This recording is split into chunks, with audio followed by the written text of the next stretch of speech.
So you guys ever wonder why some brands look premium and some brands don't? For my last video, I told you guys I'm going to talk about how I style my product and how I basically bring my product to life. So I'm going to give you my 4 things that I use personally that I've come across that's helped me to style my product to make it look more luxury versus not. And the very last thing will definitely impact you as a brand owner, your life. So stay tuned to the last one. The 4 things that I want to talk about today is what I usually think to myself, like how can I go about making my product really effortless so that it can look premium and at the same time it can bring a better emotional connection to my customers. And you may ask, right, what does it mean to have a premium brand? And if you notice, a lot of big brands usually, they make products that might not look premium, but in your eyes, it definitely does. So, number 1, it's all about aesthetic. Aesthetic, in a sense, would mean it can either be sporty, right? It can either be luxury, or it can either be street. So those are the 3 things I usually look at when it comes to aesthetic. When it comes to luxury always equals minimalistic. But in some cases, most luxury brands itself or most luxury collection itself, it doesn't always equal minimalistic, right? It's usually has mainly a street vibe in it, but hence why I also said street itself. And then sporty as well, right? You have different sport luxury brands that just focus literally strictly on just sport, especially those in soccer, those in golf, or those in tennis. Those brands itself, they're more of a luxury brand and they focus more on the sporty side of it. Brand. So number 2, at the end of the day, every single brand wants to create this. It's all about creating an emotion. And no, I'm not talking about a baby crying because they want an attention of their mom or they want just an attention in general. No, I'm talking about an emotion that can relate to every single customer that you do have. So people buy products because of you because they're emotionally connected to you. So I look at it that way. I cannot just take a piece of a random hat and just be like, okay guys, so this is my luxury brand, this is my premium brand, I'm going to sell it to you for X amount of dollars. It doesn't work that way. Unfortunately, you have to create an emotion. That's why, in my opinion, I feel like it is much easier to create a street brand versus creating a minimalistic brand, only because with street brand you can actually put your design, you can actually put a character that's similar to your customer liking.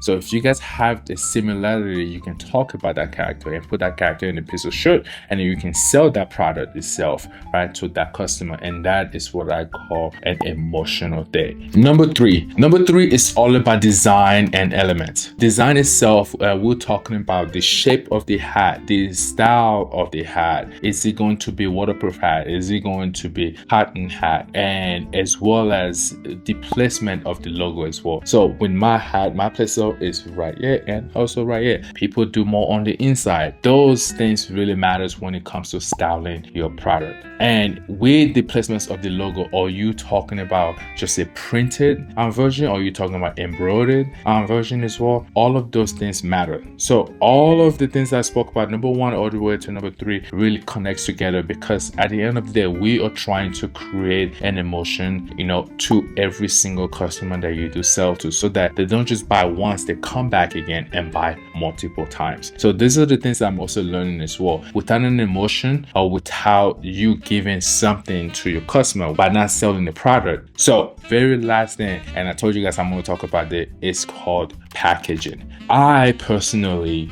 am more of a fan of the packaging of the product versus the product itself, only because I feel like to bring your product to life, to bring the excitement out of your customers, face whenever they see your product, is that you have to deliver every single thing that you've worked hard for, right, in a nice package. You cannot just throw it in a piece of bag and just be like, okay, there you go, I'm gonna sell this to you for $100 because I call it my premium price. It really doesn't work that way. I'll give you guys a scenario. when I was doing competition, this was before for my last competition in bodybuilding, I tend to not practice as much when it comes to my posing. But I've worked hard for 3+ months just to diet down to a 30% body fat. And when it comes to me presenting myself to the judges to make sure that I am qualified to be on that stage, I have to make sure my posing really matters. And posing in bodybuilding sense is also packaging. It's the ball that you put on top of the box. That is what determines basically the posing itself. So when it comes to the brand itself,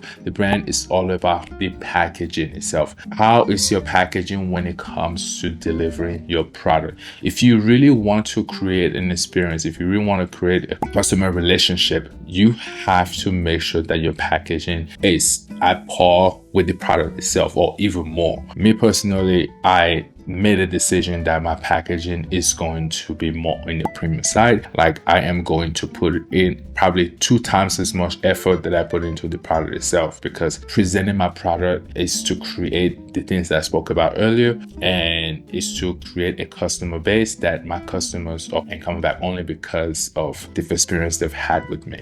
So that is all I got for you guys today. The next part of this journey is to talk about marketing and photographing. I'm starting to learn as I go on. So it's an everyday journey. So next time I talk to you guys, I am going to talk to you guys about those 2 things. And for the previous video, if you want to see how I started my brand, how I started basically a luxury clothing line, check out this video right here, and subscribe as well for more better content. That will be it. I will see you guys in the next one. Ciao.